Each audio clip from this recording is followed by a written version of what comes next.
Assalamualaikum warahmatullahi wabarakatuh. Bertemu kembali dengan channel Ibra Fatih. Pada pertemuan kali ini kita akan membahas peristiwa tahkim, yang mana hal ini akan membahas beberapa peristiwa besar atau berkaitan dengan beberapa peristiwa besar. Salah satunya adalah perang Siffin, tahkim sendiri, kemudian firqah yang menimbulkan perpecahan Khawarij dan Syiah, pembunuhan Sayyidina Utsman, runtuhnya atau berakhirnya Khulafaur Rasyidin, serta berdirinya Bani Umayyah.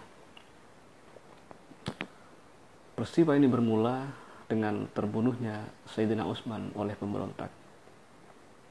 Bagaimana bisa Sayyidina Utsman terbunuh?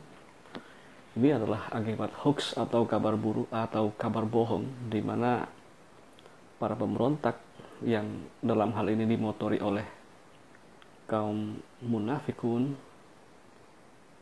ada yang mengatakan, para sejarawan mengatakan bahwa gerakan ini sebenarnya muncul dipicu oleh tokoh munafik Abdullah bin Saba, seorang Yahudi yang masuk Islam, kemudian karena tidak dianggap atau tidak mendapatkan kedudukan, sedangkan ia sebelumnya seorang rabi atau rahib, ketika masuk Islam hanya menjadi orang biasa, maka dalam Islam ia menjadi duri dalam daging. Sayyidina Utsman terbunuh akibat hoax karena dituduh nepotisme dan korup. Sayyidina Utsman dituduh nepotisme karena konon membagi-bagikan tanah kepada para familinya dari Bani Umayyah. Sedangkan tuduhan korupsi itu tidak bisa dibuktikan. Bagaimana bisa Sayyidina Utsman dituduh nepotisme? Ini bermula dari diangkatnya kembali Sayyidina Muawiyah sebagai gubernur Kufah.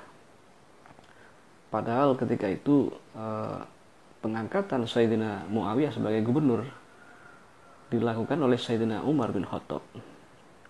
Ketika Sayyidina Utsman menjabat sebagai khalifah, Sayyidina Muawiyah yang masih famili beliau diangkat kembali menjadi gubernur, dan inilah yang dikatakan oleh para pemberontak kaum munafikun itu sebagai nepotisme. Para sejarawan atau para ulama menyangkal bahwa Sayyidina Utsman melakukan nepotisme, sebab pengangkatan Sayyidina Muawiyah sendiri itu kurang lebih sudah berdasarkan Al-Quran.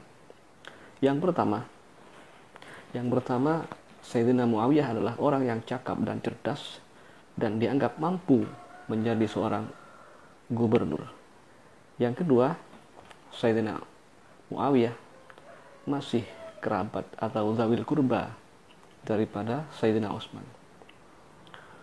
Kemudian hoax atau kabar bohong itu sudah merebak kemana-mana dengan propaganda yang dilakukan oleh para munafikin. Akhirnya terjadilah pemberontakan dan terbunuhlah Sayyidina Utsman. Ketika Sayyidina Ali diangkat menjadi khalifah menggantikan Sayyidina Utsman, Sayyidina Muawiyah yang merupakan famili satu klan dengan Sayyidina Utsman menuntut agar pembunuhnya segera ditangkap.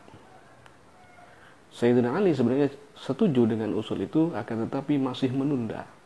Kenapa ditunda? Karena keadaan negara masih panas. Para pemberontak masih kuat posisinya, sehingga andai kata Sayyidina Ali melakukan penangkapan terhadap tokoh-tokoh makar yang menyebabkan terbunuhnya Sayyidina Utsman, maka akan terjadilah perang saudara.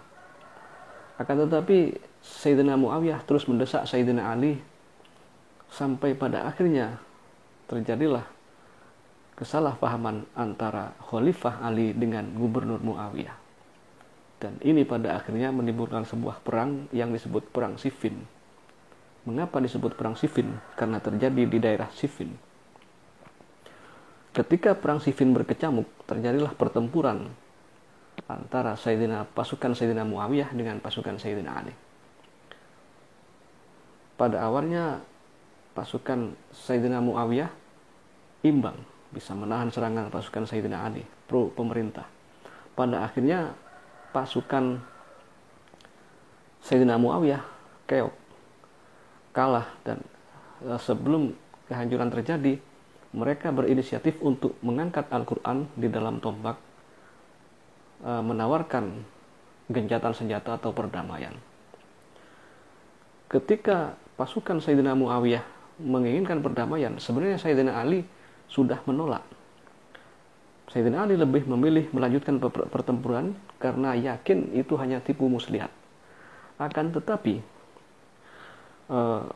golongan penghafal Al-Quran mendesak agar Sayyidina Ali menghentikan pertempuran demi menghormati mushaf yang diangkat di atas tombak sebagai untuk menghormati Al-Quran itu sendiri, mushaf itu sendiri.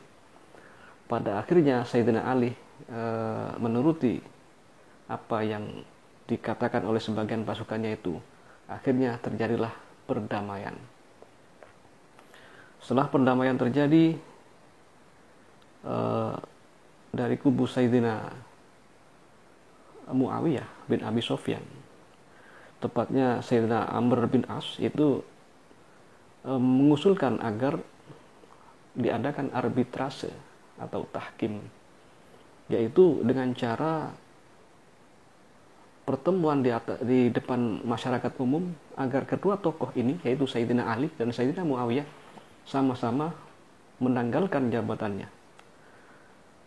Maka diaturlah pertemuan yang disaksikan oleh masyarakat umum, bahkan konon diadakan di atas panggung. Sayyidina Ali mengutus Abu Musa Al-Asy'ari sebagai juru bicaranya, sedangkan Sayyidina Muawiyah mengutus Sayyidina Amr bin As, seorang politisi yang sangat cerdas, untuk menjadi wakilnya. Yang pertama naik ke panggung adalah Sayyidina Abu Hasan Al-Asy'ari,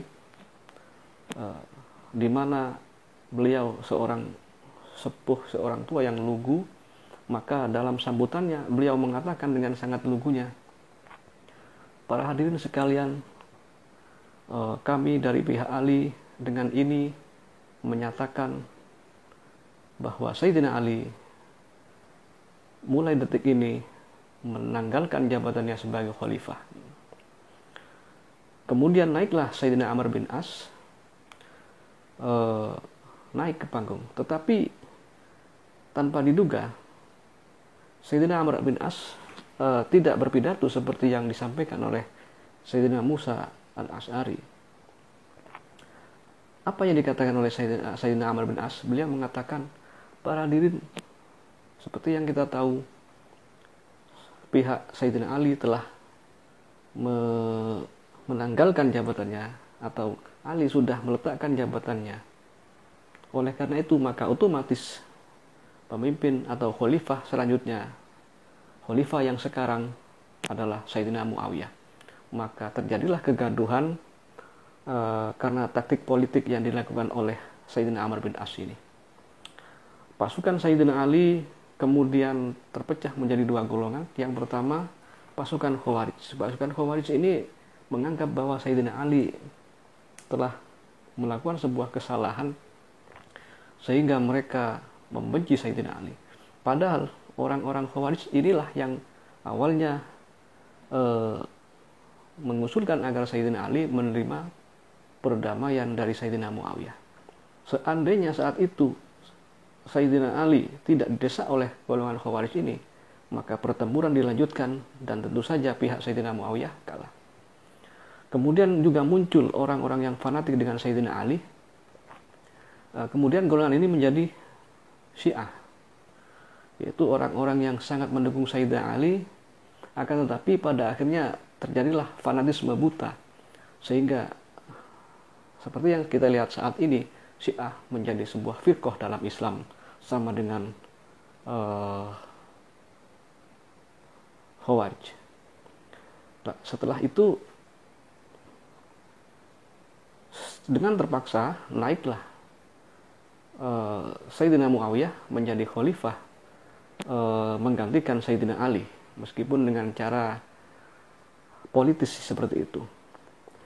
Para ulama melarang kita untuk mengutuk baik Sayyidina Ali, Sayyidina Muawiyah maupun Sayyidina Amr bin As, sebab seperti yang dikatakan dalam Nadhum Subat, wa majaro baina sahabina skutu, apa yang terjadi di antara para sahabat kita harus diam, netral. Bahkan dalam sebuah hadis dikatakan, suatu hari Rasulullah bersabda, kalian lihat orang yang berjalan dan menggendong anak itu, yang menggendong adalah ahli sorga, yang digendong adalah ahli neraka. Ternyata setelah dekat, siapa yang menggendong anak itu? Ternyata yang menggendong adalah Sayyidina Muawiyah bin Abi Sufyan, sedangkan yang digendong adalah Yazid bin Muawiyah. Nah, begitulah sejarah singkat terjadinya perang Siffin, Tahkim, terbentuknya firqah Khawarij, bahkan juga Syiah. Ada juga firqah yang lain, yaitu orang-orang yang sebenarnya awalnya netral, tetapi kemudian netralitas mereka itu juga menjadi firqah dalam Islam. Mereka adalah orang-orang Murji'ah. Dengan demikian berakhirlah pemerintahan Khulafaur Rasyidin dan berdirilah Bani Umayyah. Akan tetapi tidak berhenti di sini. Setelah Sayyidina Muawiyah diangkat menjadi khalifah, ternyata di beberapa provinsi mereka menolak kekhalifahan Sayyidina Muawiyah. Mereka malah membaiat Sayyidina Hasan bin Ali sebagai khalifah mereka. Sehingga terjadilah peperangan dan tragedi Karbala, di mana Sayyidina Husain cucu Nabi dibantai oleh pasukan Yazid bin Muawiyah. Na'udzubillah min dzalik. Demikian. Assalamualaikum warahmatullahi wabarakatuh.